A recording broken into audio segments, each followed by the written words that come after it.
नमस्कार दोस्तों, आप सभी को हमारे चैनल एनिग्मा अनटोल्ड में हार्दिक स्वागत करता हूं। अच्छा, ये बताइए, दुनिया में सबसे ज्यादा लोगों को मारने वाला व्यक्ति कौन था? जब आपसे ये सवाल पूछा जाएगा तो हो सकता है कि आपके मन में हिटलर का ख्याल आए।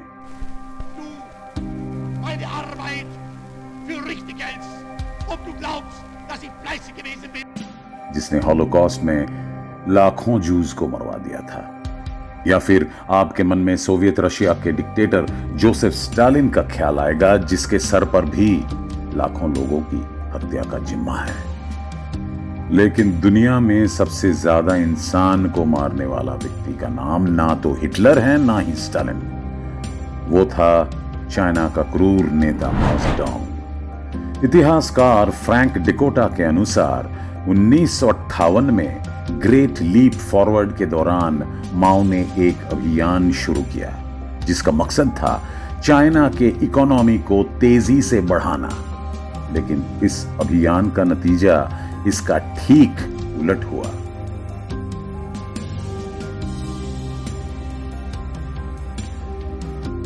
माओ जेडोंग के खराब नीति के कारण चाइना में दुनिया का सबसे भयंकर अकाल आ गया। चाइना के ग्रेट लीप फॉरवर्ड के दौरान वहां के गरीब किसानों को बंजर जमीन पर भूखे प्यासे काम करने को मजबूर किया गया था। चाय के बगानों को, फल, सब्जियों, फूलों की खेतों को तबाह कर दिया गया और उसके जगह चावल की खेती करने को बोला गया।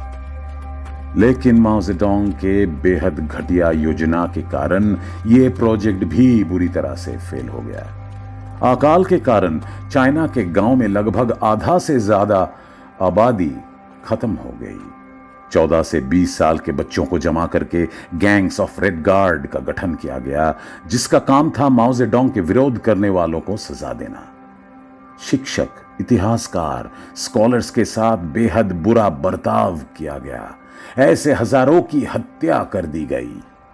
बेहद पढ़े लिखे प्रोफेसर जो लोगों को सच बताते थे, उन्हें सिकर से बांधकर सड़क पर किसी कुत्ते की तरह घसीटा जाता था और उन्हें भौंकने के लिए कहा जाता था। ऐसा नहीं करने वालों को मरवा दिया गया। लेकिन समय के साथ साथ रेड गार्ड ने ही माओ जेडोंग के खिलाफ विद्रोह करना शुरू कर दिया, जिसके कारण माओ ने रेड गार्ड्स के 10 लाख से भी अधिक मेंबर्स को मरवा दिया।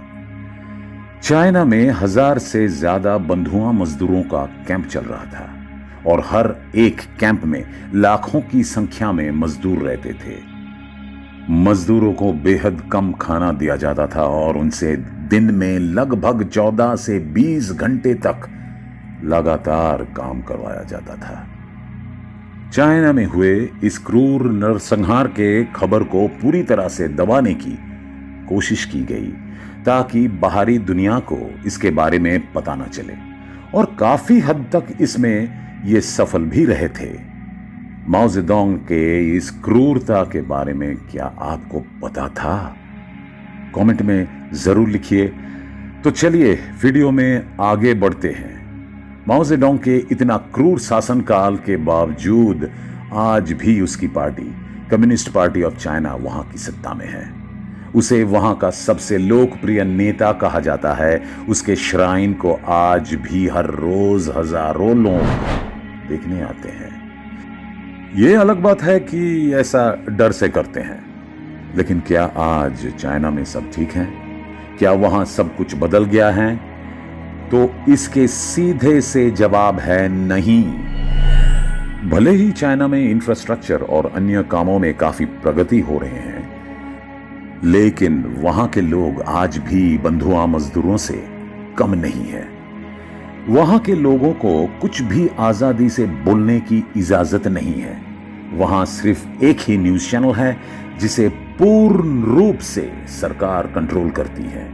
चाइना में फेसबुक, यूट्यूब, ट्विटर जैसे सारे सोशल साइट्स बंद हैं, ताकि चाइना के लोग अपना दुख दर्द बाहरी दुनिया में किसी को बता नहीं सके।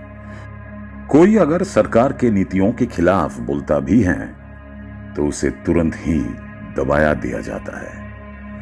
कभी चाइना के सबसे अमीर व्यक्ति रहे जैक मा, इसके सीधे उदाहरण हैं। उन्होंने कम्युनिस्ट पार्टी की एक नीति की बुराई की थी, जिसके बाद उन्हें गायब कर दिया गया था।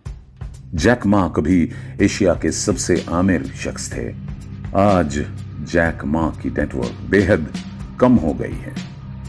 चाइना दुनिया का सबसे बड़ा ओपन जेल है। आपको क्या लगता है? कमेंट में जरूर लिखिएगा।